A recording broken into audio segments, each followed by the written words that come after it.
Hi, I'm Jean Parker, and welcome to Countdown to the Holidays number 6. Just before we get into it, I'd like to introduce myself.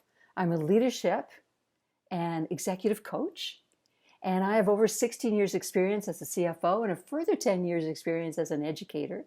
And I work with emerging leaders that help them get a jump on how to lead through connection, collaboration, innovation, and getting the most out of their teams.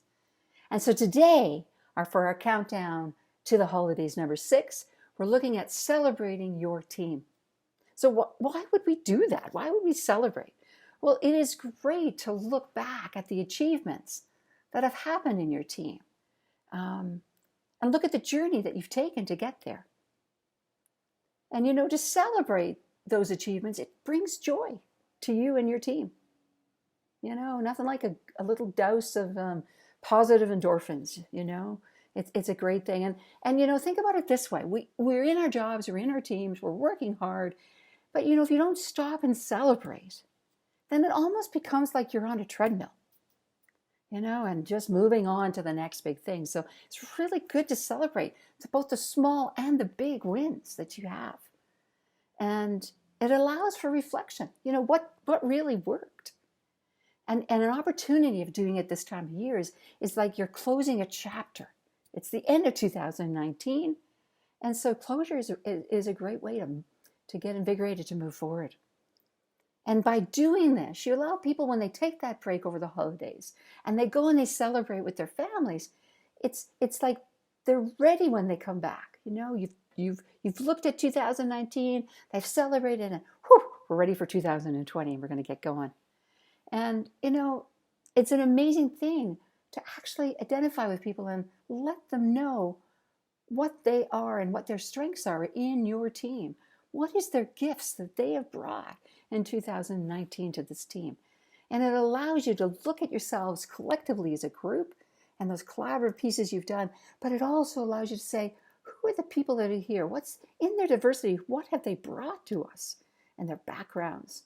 And that the sum of the parts are always bigger than the parts themselves. And so that's what you're celebrating here as well. So, a little song that goes with it. Celebrate good times, come on.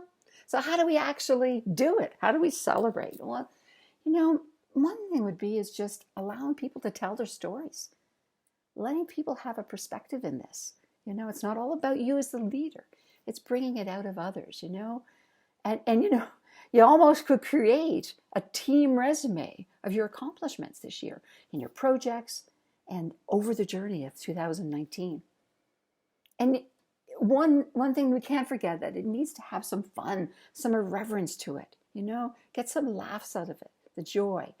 And your team, if they saw that you put some effort into this, so that element of surprise, what can you show them? Maybe you're bringing them a trophy for something they did, or you pull them away for a fun coffee date and you share those stories, or you just, you figure out fun gifts for each person, So it's going after, it doesn't have to be, we celebrate things a certain way in this company all the time, the old way.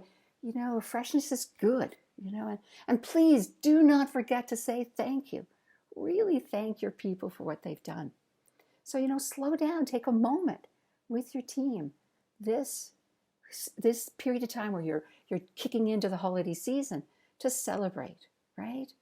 So, you know what? This could be the first step of a mission for you, right? That, you create a habit of celebrating. And here you have a chance to jump in and do that.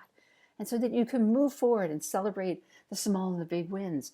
As I was building this little video, I kind of did some exploring, and inpraise.com, they had a little blog, and I liked what they were saying about celebrate regularly, both the big and the small wins, because it could breathe life into your organization.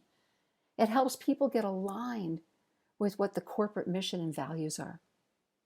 And it creates long-term success in your organization, to create this culture of recognition, not just once, but on an ongoing basis. It improves employee morale, and it increases the retention of your employees. So think about that in terms of this first step into celebration, right? So, a little call to action for you. If you liked what you've heard and you want to share it, please do that. And don't hesitate to add your own stories around what you do to celebrate in your organization. You might inspire somebody else. And if you like what you're seeing, please come to jeanparker.com to see my blogs and other videos that you may see there. Take care and have a great day.